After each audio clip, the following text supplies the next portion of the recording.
کبھی کبھی ملتی ہے ایسی تقریر، اس تقریر کو لاسٹ تک ضرور سننا، اور چینل پر نئے ہو تو چینل کو ضرور سبسکرائب کر دو۔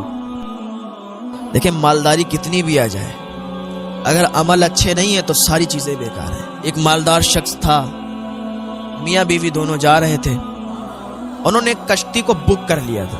ہم لوگ ہیں نا کہ کہیں جاتے ہیں تو کار وغیرہ بک کر لیتے ہیں اور پھر ہم کہتے ہیں کہ نہیں بھائی اب کوئی نہیں بیٹھ سکتا، یہ ہم نے بک کر لی ہے، اکیلے بیٹھ کے جائیں گے۔ ایسا بھی نہیں ہونا چاہیے۔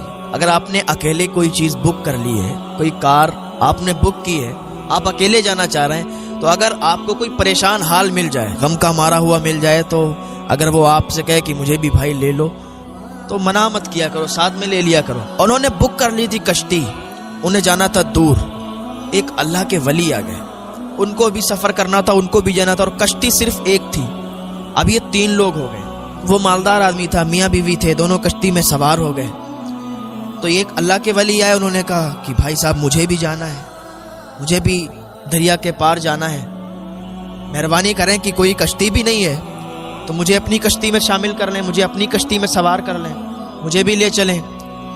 تو دونوں نے صلاح ملائی کہ کیا کرتے ہیں، منع کر دیتے ہیں۔ مرد نے منع کر دیا، اس امیر آدمی نے منع کر دیا کہ نہیں آپ نہیں چل سکتے میرے ساتھ، اس لیے کہ ہم نے بک کر لی ہے۔ تو اللہ کے ولی نے کہا یار بک کر لی ہے تو میں ایک پریشان حال ہوں، مجھے دریا پار کرنا ہے، مجھے ضروری کام سے جانا ہے، اور اس کے بعد کوئی کشتی بھی نہیں ہے، تو مہربانی کریں کہ مجھے اپنی کشتی میں شامل کر لیں۔ اس نے کہا نہیں میں آپ کو کشتی میں نہیں بٹھا سکتا۔ جو بیوی تھی وہ تھوڑا نیک تھی، اس نے کہا اپنے شوہر سے کہ بیٹھا لو، کیا بات ہے، اکیلے ہیں، کونے میں پڑ جائیں گے، کونے میں بیٹھ کے چلے جائیں گے، ہمارا کیا جائے گا۔ تو اس کے سمجھ میں آ گیا، اس نے کہا ٹھیک ہے بیٹھ جاؤ۔ بیٹھ گئے دونوں، کشتی چلنے لگی۔ تو یہ اللہ کے ولی کونے میں بیٹھ کے اور ادب وظائف پڑھنے لگے۔ انہوں نے اپنا ناشتہ وغیرہ رکھا، ناشتہ وغیرہ کھانے لگے۔ تو بیوی نے کہا کہ حضرت آپ بھی لے لیجئے تھوڑا بہت۔ انہوں نے کہا نہیں بس آپ لوگ کھائیے۔ تو ان کی نگاہ گئی کہ اس میں دارو بھی رکھی تھی، شراب رکھی تھی ان کے سامنے۔ جب شراب دیکھی تو یہ اللہ کے ولی ان کے پاس آ کے بیٹھ گئے۔ کیا کر رہے ہو آپ؟ شراب پی رہے ہو، لوگ مر رہے ہیں بھوکوں سے، آپ یہاں عیاشی کر رہے ہو، لوگوں کو کھانا نصیب نہیں ہو رہا، شرابیں پی رہے ہو، آپ کو شرم نہیں آتی؟ آپ کو مر کے جانا نہیں ہے؟ اللہ کی بارگاہ میں حاضری نہیں دینا؟ آپ کو جواب نہیں دینا اس کا؟ انہوں نے جب سمجھایا تو اس کے بھیجے میں بات پڑنے لگی۔ کچھ لوگ ہوتے نا کہ جہاں ان تک کوئی پہنچتا ہی نہیں ہے، کچھ لوگ ایسے ہوتے ہیں کہ گناہ پہ گناہ کرتے جاتے ہیں، ان کو کوئی سمجھانے والا نہیں ملتا، ان تک کوئی نہیں پہنچ پاتا کہ انہیں اچھی باتیں بتائے۔ اس وجہ سے بھی وہ بیچارے پیچھے رہ جاتے ہیں، انہیں کچھ پتہ نہیں ہوتا اور کوئی انہیں سمجھانے کی کوشش بھی نہیں کرتا۔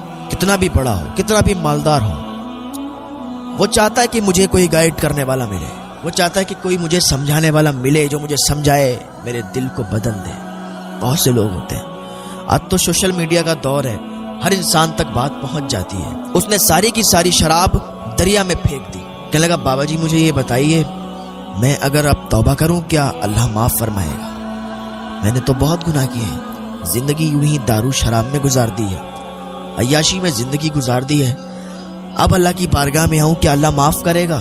وہ اللہ کے ولی کہتے ہیں یار آیا تو صحیح، دیر سے آیا پر آیا تو صحیح اللہ کی بارگاہ میں۔ اب تو اللہ کی بارگاہ میں سچی توبہ کر لے تو اللہ تعالیٰ تجھے ایسے ہی معاف کر دے گا جیسے تو نے کبھی گناہ ہی نہیں کیے ہیں۔ اس نے اسی وقت اللہ کی بارگاہ میں توبہ کی، اور ایسی توبہ کی کہ پھر 40 سال اس کے ساتھ رہا، 40 سال وہ بندہ اسی ولی کے ساتھ رہا، اور ایک دن وہ انتقال کر گیا، ایک دن اس کی روح نکل گئی۔ تو وہ ولی اتنا روئے کہ ان کی داڑھی بھیگ گئی، ان کے آنسو نکلتے تھے، اور وہ جب زندہ تھا تو کہتا تھا یار آپ ملے ہو لیکن دیر سے ملے ہو، کاش آپ پہلے مل جاتے، کاش آپ پہلے ملے ہوتے تو ہم اور نیکیاں کما لیتے۔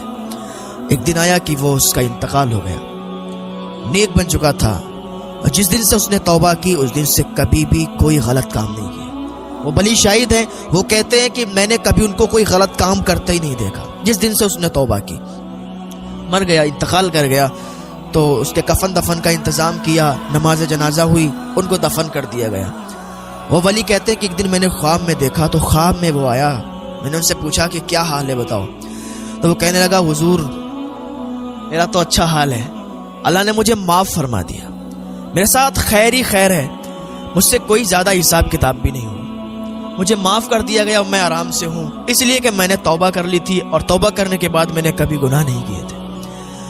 انسان آ جائے اگر اللہ کی بارگاہ میں کتنا بھی گناہ گار ہے، پوری زندگی گناہ کر لیے ہیں، وقت ملا ہے توبہ کر لیں اللہ کی بارگاہ میں، اللہ ایسے معاف فرما دے گا جیسے کبھی گناہ نہیں کیے۔ توبہ کا دروازہ بھی بند نہیں ہوا، لیکن وہ دن بھی آنے والا ہے کہ توبہ کا دروازہ بند ہو جائے گا، پھر کسی کی توبہ قبول نہیں ہوگی، پھر کسی کی توبہ ماننے نہیں ہوگی۔ ابھی توبہ کا دروازہ کھلا ہوا ہے، ابھی ٹائم ہے ہمارے پاس، آئیں اللہ کی بارگاہ میں توبہ کر لیں، اللہ تو معاف فرمانے والا ہے۔ اللہ فرماتا ہے کہ تم مجھ سے مانگ میں عطا کرنے والا ہوں۔ گناہگار ہے توبہ کر تو صحیح، اللہ معاف فرمانے والا ہے، اللہ تجھے معاف فرمائے گا۔ اللہ کی رحمت سے نا امید نہ ہو۔